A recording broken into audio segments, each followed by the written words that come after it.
Thank you so much. Well, today, as we continue our celebration of International Women's History Month, I'm proud to sign this executive order establishing the White House Council on Women and Girls. It's a council with a mission that dates back to our founding to fulfill the promise of our democracy for all our people.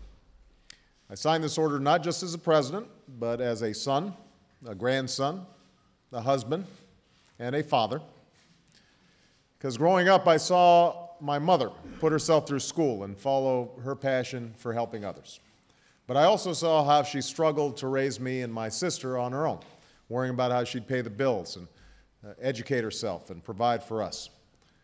I saw my grandmother work her way up to become one of the first women bank vice presidents in the state of Hawaii, but I also saw how she hit a glass ceiling, how men no more qualified than she was kept moving up the corporate ladder ahead of her. I've seen Michelle, the rock of the Obama family, juggling work and parenting with more skill and grace than anybody that I know.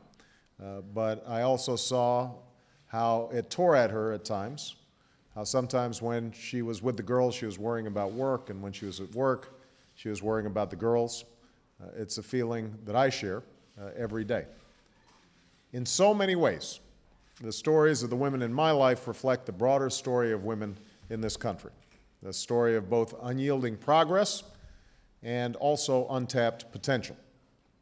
Today, women make up a growing share of our workforce and the majority of students in our colleges and our law schools. Women are breaking barriers in every field, from science and business to athletics and the armed forces. Women are serving at the highest levels of my administration. And we have Madam Speaker presiding over our House of Representatives.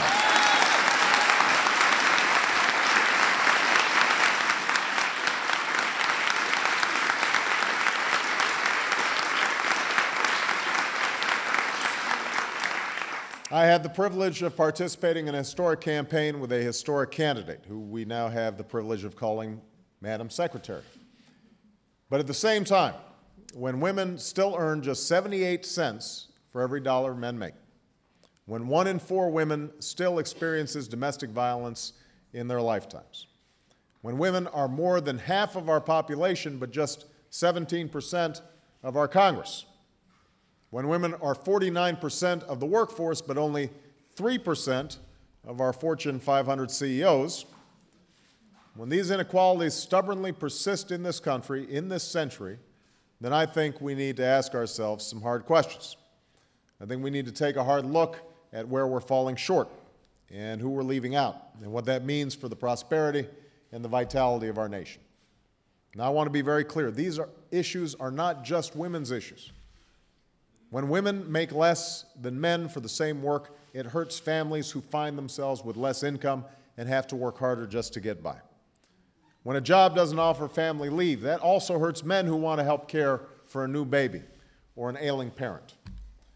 When there's no affordable child care, that hurts children who wind up in second-rate care or spending afternoons alone in front of the television set. And when any of our citizens cannot fulfill their potential because of factors that have nothing to do with their talent, their character, their work ethic, that says something about the state of our democracy. It says something about whether we're honoring those words put on paper more than 2 centuries ago, whether we're doing our part, like generations before us, to breathe new life into them in our time. That, above all, is the true purpose of our government, not to guarantee our success, but to ensure that in America all things are still possible for all people. Not to solve all our problems, but to ensure that we all have the chance to pursue our own version of happiness.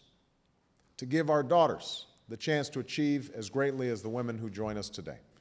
That's the impact our government can have.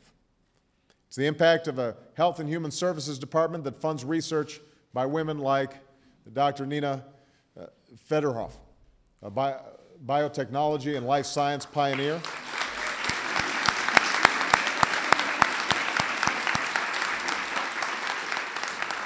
who won the National Medal of Science in 2006. It's the impact of a Defense Department that works to recruit and promote women so that women like Sergeant Major Michelle Jones, who was the Army's highest-ranking enlisted woman before she retired, can strengthen our military with their leadership.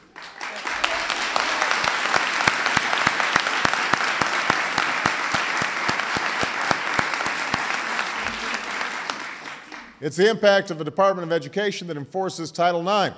So athletes like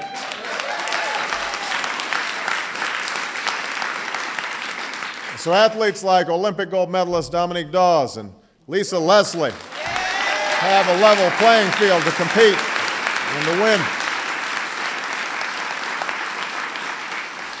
It's the impact of a White House and a Congress that fight for legislation like the Lilly Ledbetter Fair Pay Restoration Act so that all women can get paid what they deserve.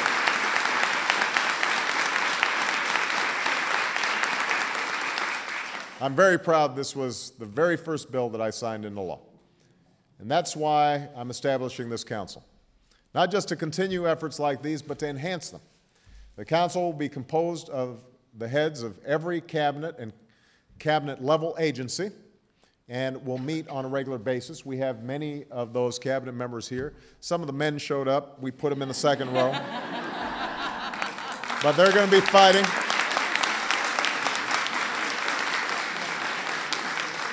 They're going to be part of this council, and it's going to meet on a regular basis. Its purpose is very simple, to ensure that each of the agencies in which they're charged takes into account the needs of women and girls in the policies they draft, the programs they create, the legislation they support.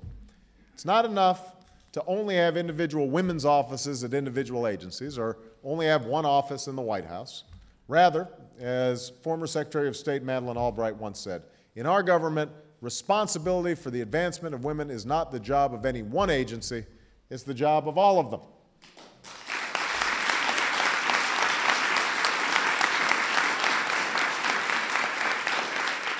And she should know. She helped lead an interagency women's initiative during the Clinton administration.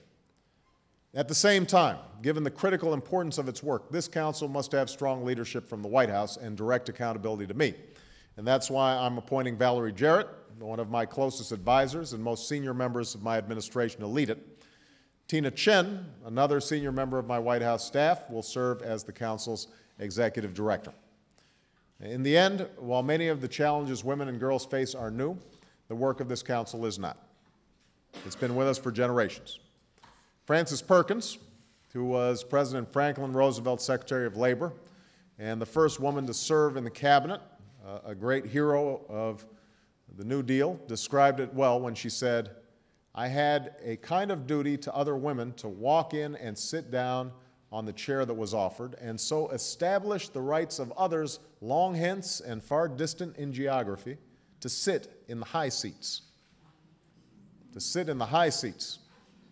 That is why I'm standing here today, because of what my mother and grandmother did for me, because of their hard work and sacrifice and unflagging love. That's what Michelle's doing right now, thinking every day about making sure that Malia and Sasha have the same opportunities as anybody's sons do. It's why so many of us are here today, because of the women who came before us, who were determined to see us sit in the high seats. Women who reached for the ballot and raised families and traveled long, lonely roads to be the first in the boardroom or in the courtroom or on the battlefield or in the factory floor. Women who cracked and shattered those glass ceilings so that my daughters and all of our sons and daughters could dream a little bigger and reach a little higher. So now it's up to us to carry that work forward, to ensure that our daughters and granddaughters have no limits on their dreams, no obstacles to their achievements, and that they have opportunities their mothers and grandmothers and great-grandmothers never dreamed of. That's the purpose of this council.